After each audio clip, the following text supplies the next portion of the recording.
Alhamdulillah wahda. Wassalatu wassalamu ala man la nabiyya ba'da.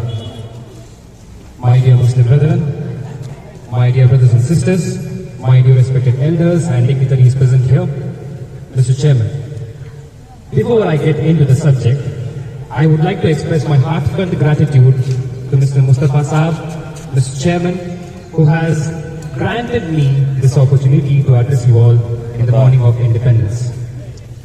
As we stand beneath the sky, I see many familiar faces in front of me who are a part of my neighborhood.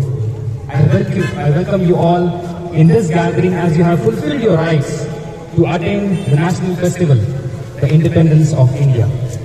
On my behalf, my family and Park Committee, I wish you all a very happy 79th Independence Day.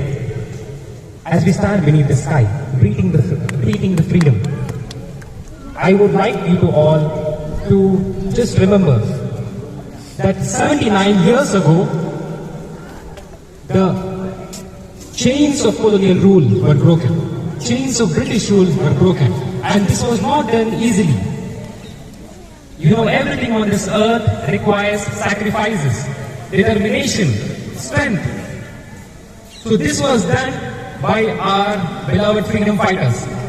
My dear brethren, if I would start naming them and mentioning their contributions, their stories, it would take another Independence Day in the next year to complete it.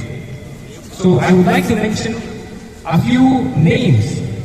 Hazrat Tipu Sultan, who resisted British rule in India, Begum Hazrat Mahal, and Maulana Abul Kalam Azad, whose pen spoke all that we couldn't spoke from our heart.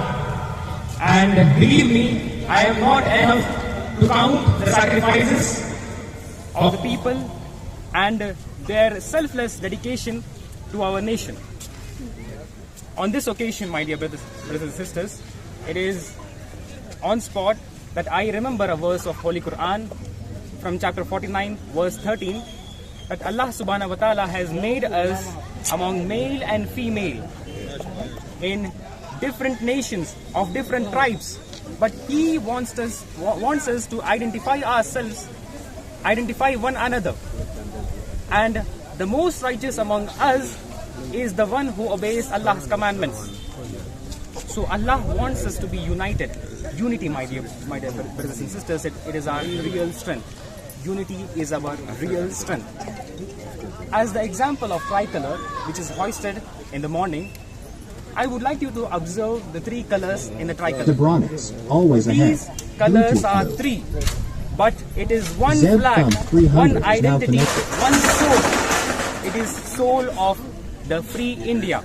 It is soul of all the citizens. And whenever a person asks you, why do you salute national flag? You must reply that it is our identity. I see many of my little friends and many of my friends that they do not respect national flag. They lay down it. Whenever you buy a national flag, you know, in Independence Day, national flags are sold in bulk. So whenever you buy a national flag, you must remember that it is our identity and you must not misplace it. For I have taken many of the national flags from the garbage myself. So this is nothing but ignorance in the society. And I warn you all that this ignorance, if it prevails, it is dangerous to our society. It is a serious disease. For now, I remember about our beloved messenger, Prophet Muhammad, peace be upon him, who loved Makkah deeply, his city Makkah deeply. So as we follow the Sunnah, we must also follow his commandment of believing in our nation and loving our nation in all our means, all the circumstances, whatever it may be.